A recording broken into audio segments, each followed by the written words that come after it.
Hi hi. ఇవాళ ఏంది special ఇంట్లో? ఏం లేదు, కొంచెము బగారా రైస్ చేస్తున్నాం అండ్ స్పెషల్గా చుక్క కూర పన్నీర్. అందరూ పాలకూర వండుకుంటారు కదా, మేము వెరైటీగా వండుకుంటున్నాం. చుక్క కూర అండ్ కొంచెం బచ్చల కూర కలిపి. చుక్క కూర వల్ల యూజ్ అవుతుందా? చుక్క కూర వల్ల హెల్త్కు మంచిది, ఐరన్ వస్తుంది, కాల్షియం వస్తుంది. అందులో కొంచెం వెరైటీగా పుల్లగా ఉంటుంది. ఇప్పుడు పాలకూర వండుకుంటే మామూలుగా ఉంటుంది, ఇదైతే కొంచెం పుల్లగా బాగుంటుంది. కొంచెం స్పైసీగా వండుకుంటే చాలా సూపర్. అందులోకి బగారన్నం ఫైన్. ఇప్పుడు బగారా రైసే చేస్తున్నావా? అవునరా. సో కర్రీ చేయడానికి ఫస్ట్ అయితే మమ్మీ ఒక ప్యాన్ పెట్టుకున్నారు. ప్యాన్లోకి తగినంత ఆయిల్ తీసుకొని ఇంతకుముందుకే కట్ చేసి పెట్టుకున్న ఆనియన్స్ అనేవి వేసుకొని బాగా వేయించారనమాట. అవి కొంచెం గోల్డెన్ బ్రౌన్లోకి వచ్చాక టమాటోస్ వేసుకొని 1 టమాటో ఇస్ ఫైన్ వేసుకొని దాన్ని బాగా ఉడికించండి. ఉడికించడం వల్ల టమాటోస్ ఇంకా ఆనియన్ రెండు పచ్చి వాసన అనేవి పోతాయి. పోయి అవి గోల్డెన్ ఎల్లో కలర్లో అనేవి వస్తుందన్నమాట. తర్వాత అందులోకి చిటికెడు అల్లం వెల్లుల్లి పేస్ట్ అనేది వేసుకోండి. కర్రీకి తగినంత వేసుకున్నా సరిపోతుంది. వేసుకొని దాన్ని బాగా సేమ్ మళ్ళీ ఇందాకట్లానే బాగా ఉడికించండి.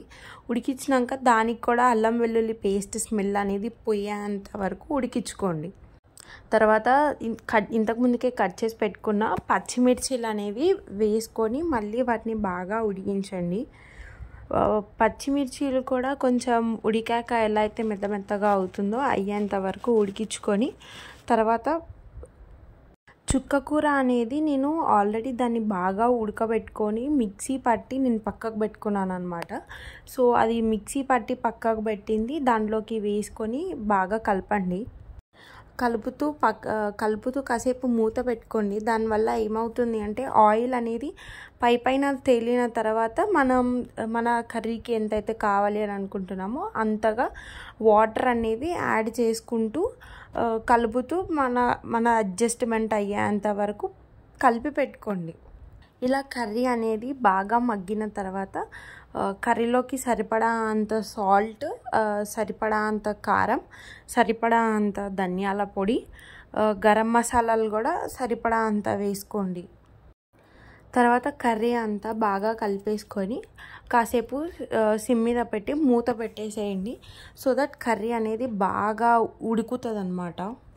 కర్రీ అనేది బాగా దగ్గర అయిన తర్వాత ఇంతకుముందుకు మనం కట్ చేసి పెట్టుకున్న పన్నీర్ పీసెస్ అనేవి దాంట్లోకి వేసేసుకోండి. నేనైతే పన్నీర్ పీసెస్ అనేవి 250 grams తీసుకొని వాటిని కట్ చేసి పెట్టుకున్నాను అనమాట. సో కర్రీ 4 మెంబర్స్కి చేస్తున్నాను కాబట్టి అడ్జస్టబుల్గా నేను ప్రతి ఒక్క ఇంగ్రీడియంట్ అనేది తీసుకున్నాను. యమ్మీ యమ్మీ యమ్మీ యమ్మీ తయారైపోయిందనమాట చుక్క కూర పన్నీర్. లాస్ట్లో లైట్గా పుదీనా అనేది యాడ్ చేస్తున్నాను జస్ట్ ఫర్ ఫ్లేవర్ కోసం అనమాట. మీరు ఇంట్రెస్ట్ ఉంటే యాడ్ చేసుకోవచ్చు, లేకపోతే లేదు. నేను మాత్రం యాడ్ చేశాను. పుదీనా దేంట్లోకి వేసినా కూడా బాగుంటుంది. సో అందుకే నేను దీంట్లోకి వేసుకున్నాను లాస్ట్కి. స్టవ్ ఆఫ్ చేసుకోవచ్చు అనమాట. సో మీరు కూడా ట్రై చేసి ఎలా ఉందనేది నాకు కింద కమెంట్ సెక్షన్లో కమెంట్ చేయండి. సో కొంచెం బటర్ ఎక్కువ వేసుకోవచ్చు.